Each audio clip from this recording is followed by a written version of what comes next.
Well, yesterday's hearing from the House Oversight and Accountability Committee, including testimony from two IRS whistleblowers regarding staggering amounts of cash paid to, and in many cases hidden by, the Biden administration, money from foreign actors, including Chinese nationals. Very revealing.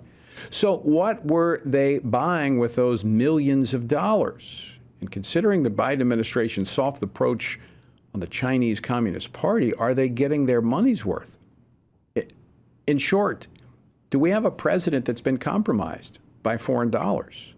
Joining me now to discuss this is Seamus Bruner. He is the Associate Director of Research at the Government Accountability Institute and author of the books Compromised: How Money and Politics Drive FBI Corruption and Fallout, Nuclear Bribes, Russian Spies, and the Washington Lies That Enriched the Clintons and the Biden Dynasties. Seamus, welcome so much. Welcome to Washington Watch. So good to see you. It's great to see you, Tony.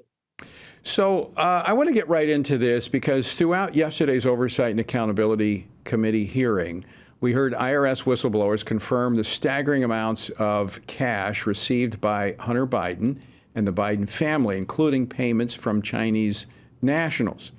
Your reaction to the hearing?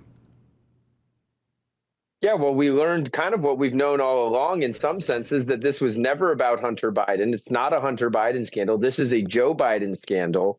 And, you know, the money coming in, if as the whistleblowers allege and as informants have alleged, is it a bribery scheme entangling Joe Biden? That's absolutely grounds for impeachment. The Constitution mentions bribery specifically by name as a high crime and misdemeanor worthy of impeachment. Now, the question is, what did Joe do for this money? But the money that has been laid out, as you mentioned, is staggering. I mean, you've got $5 million to Hunter. The informant from Ukraine, it says $5 million went to Joe. There's $10 million. We at the Government Accountability Institute have been able to find $31 million, some $31 million. It's actually a little higher than that now, directly from sources tied to the highest levels of Chinese intelligence. These are Chinese nationals, as you mentioned, but they're not just Chinese nationals. They're in business with, let's say, the Vice Minister of State Security. That's like China's KGB or CIA.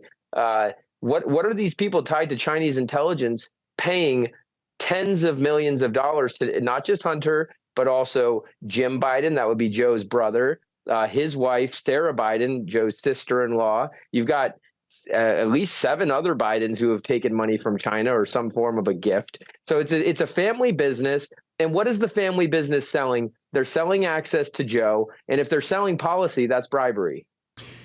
So, Seamus, let me ask you this. In your research, in looking through the transcripts of the testimony from the whistleblowers, that which has been made public, is there evidence that shows that President Biden actually got some of the money that came to Hunter Biden and his multiple corporations?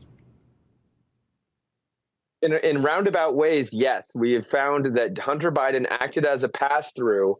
We tore the Hunter Biden laptop apart starting in late 2020 and all the way through today. I mean, it's just the gift that keeps on giving. It's not really a gift. It's pretty tragic. But we have found that Hunter Biden was paying his father's bills while his father was not just vice president, though that is a gift. That is an undisclosed gift as vice president. And going back to Joe's days in the Senate, that's an undisclosed gift. You can't be paying your father's bills and Joe not disclosing that. So one of the bills that we found was an AT&T bill. It was about $250 a month, a cell phone bill.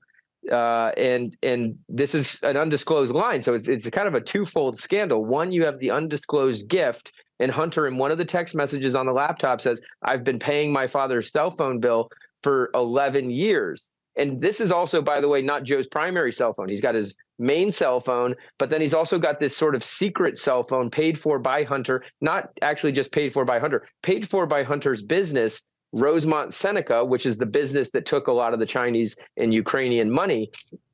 So you've got the vice president getting, we totaled it up for 11 years, $250 a month. It's over $25,000. That's just one of the bills. Then you've got home repairs, landscaping, paying for, one of Joe's mansions, which That's another big question that we need to get to the bottom of. How does a public servant afford multiple mansions? One in Wilmington. He's got the Rehoboth Beach beach house. They had another beach house, the Biden family down in the Keys. So what this all amounts to is Joe Biden has been living the lifestyle of a multi-millionaire, if not billionaire, chauffeurs, chefs, and getting his bills paid for by his son Hunter. Where did the money come from? Foreign nationals. So, I mean, this scandal could not be any bigger. Now, in part of the redacted transcript from Gary Shapley in his testimony before the House Ways and Means Committee, one of Hunter Biden's business emails says that 10, this is quoting from it, quote, 10 held by H for the big guy. Now, we know that the big guy, we now know that that's the president. Is this 10% being held for, is this what this is indicating, that 10% of the money was being held for the big guy?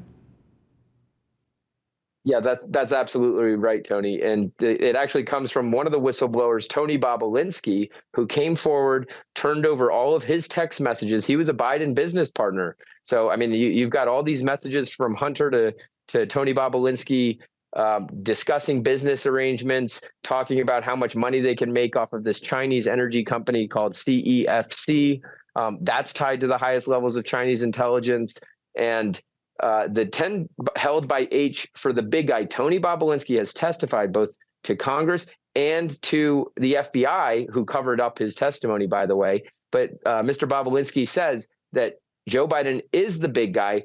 And when he first came forward, the mainstream media smeared Tony Bobulinski, even though it's clear, undisputable, that he was in business with the Bidens. But then another guy came forward. His name's Rob Walker, and he testified that the big guy is Joe Biden. And Rob Walker, this Biden associate business partner, also testified that Joe Biden would show up at a meeting with the CEFC executives. And these are the CEFC executives are the guys tied to the highest levels of Chinese intelligence. So when Joe Biden said for years, and he still even says it kind of to this day, I never talked with business with my son Hunter, never met with his business associates, it's a flat out lie. All right. So I want to, we've got just a couple minutes left. Peter Schweitzer and you at the Government Accountability Institute, I mean, you guys have been tracking China for decades and looking at the connections politically. And I've read a lot of your stuff, and I appreciate what you've written. And of course, the Bidens are not the only political figures that are tied to China. The difference is most of them have retired and gone to work for China. These, Joe Biden's in office and getting this connection, these dollars from China.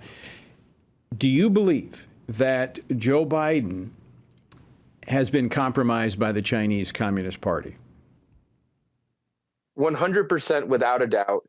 I mean, when they talk, just look at how they treated Donald Trump with this so-called PP dossier. The allegation going back to the 2016 election was that Donald Trump was engaged in some sort of untoward thing with Russian prostitutes in a hotel room. That turned out to be totally false. But the implication of that was, well, Vladimir Putin is holding on to these tapes, and therefore Donald Trump will act as his puppet. It will be Putin's puppet because Donald Trump will not want these tapes to come out. Again, that was a false story. But think about this. With Joe Biden, his entire family, siblings, son, taking money from Chinese spies or spy-linked individuals. I mean, like I said, the Vice Minister of State Security is in bed with the people paying Hunter Biden. It's like the Chinese CIA.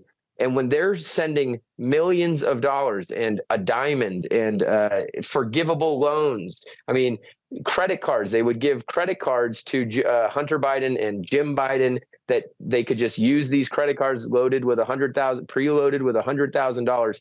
Just all of those facts alone, when China has these kind of details, Chinese Communist Party intelligence operatives have these very true, very real details confirmed by multiple whistleblowers and agencies. That is a form of leverage over the president of the United States that cannot be ignored. I mean, just think about how a conversation with President Xi Jinping could go with Joe Biden. Would you like us to release the wire transfers showing that there's actually even more money that your son took from our operatives? That is a de facto compromise over the president of the United States. I mean, could that be why we saw the spy balloon be allowed to float all the way across the United States before any actions were taken? I mean, Joe Biden's weakness towards China, who is the number one adversary of the United States. It's not a competitor. They say, he says that, what is China going to eat our lunch? Come on, man. It's not a competitor. China is the greatest adversary, read enemy of the United States. They are sending fentanyl through our southern border, killing tens of thousands of Americans every single year. That goes to the highest levels of the Chinese Communist Party. They are waging war on us through apps like TikTok. And when you have a president who is compromised by China, it's probably the gravest national security risk our country's ever faced, at least in modern history. Amazing. Seamus, we're out of time. I want to thank you for joining us. Great information. Appreciate it. Thanks, Tony.